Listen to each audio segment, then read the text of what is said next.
When you first hear the word variable, it sounds like something out of a math class, right? But in programming, a variable is nothing more than a box with a label on it. Now, I know programming can look intimidating, all those symbols, weird syntax, and lines of code that feel like a foreign language. It can definitely give beginners a headache. But here's the good news. It doesn't have to be that way. In this video, I'm going to break things down step by step and show you how simple programming concepts really are. At its core, programming is nothing more than giving instructions. That's all it really is. People often overcomplicate it with technical terms, but if you strip it down, programming is simply telling the computer what to do, step by step. Now, the best way to think about this is through something we all understand: a recipe. A recipe tells you what ingredients you need, how much of each one, and the exact steps to prepare the dish. If you follow it correctly, you end up with the meal you wanted. If you skip a step or use the wrong amount, chances are your food won't turn out right. Programming works the same way. When you give a computer instructions, you have to be precise. Computers aren't like humans. They don't guess what you meant. If you leave out a step or write something incorrectly, the computer won't improvise. It'll just stop and throw an error. For example, imagine a recipe for making tea. It might say, 1. Boil water. 2. Add a tea bag. 3. Pour the hot water into a cup. 4. Add sugar or milk if you like. 5. Stir and serve. That's basically a program. Each step is an instruction, and when you follow all of them in the right order, you get the final product. Now here's the cool part. Just like in cooking, you can swap steps or ingredients to create different results. Add honey instead of sugar, or lemon instead of milk, and you've got a new variation of tea. In programming, if you tweak the instructions, maybe change a number, a condition, or the way a step is written, you get a completely different outcome. So when you hear the word programming, don't think of endless lines of scary code. Think of it as writing recipes for a computer. Recipes that are exact, repeatable, and guaranteed to give you the same result every single time, as long as you follow the steps. One of the biggest reasons programming feels intimidating is because it looks messy. Symbols, brackets, strange words. It all feels like some secret language. But here's the truth. The more clarity you have, the more powerful you become. Clarity is power. Think about it. When you don't understand something, your brain fills in the gaps with fear, confusion, or doubt.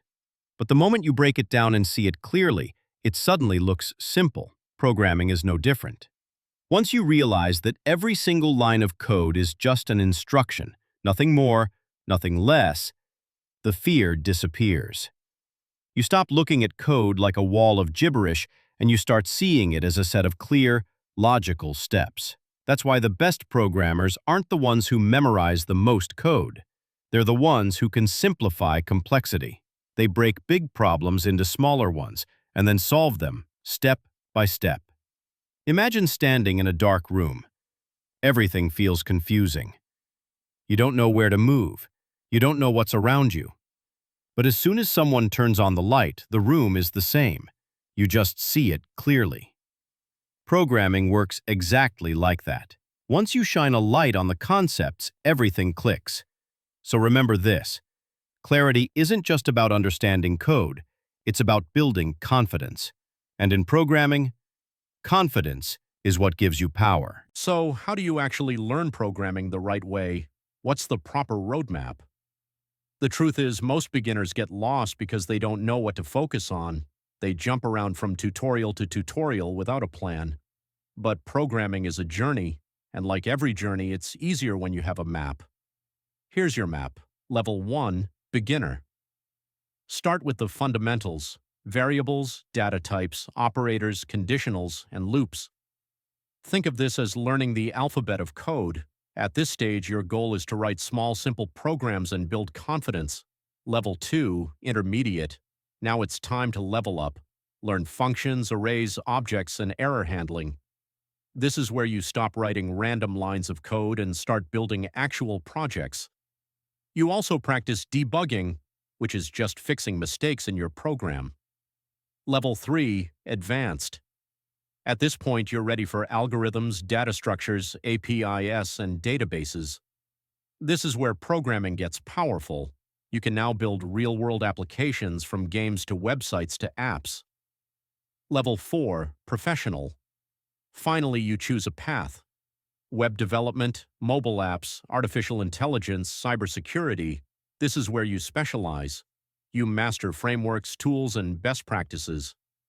At this stage, you're not just learning, you're creating. The key is not to rush.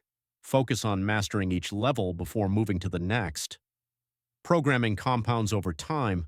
The stronger your foundation, the higher you can build. And if this roadmap gave you clarity, make sure to like this video and subscribe. It really helps me keep making these for you. In the next video, we'll explore the general concepts that apply across every programming language. Once you understand those patterns, you'll realize learning a new language isn't starting over. It's just learning a new dialect. So stick around. You don't want to miss it.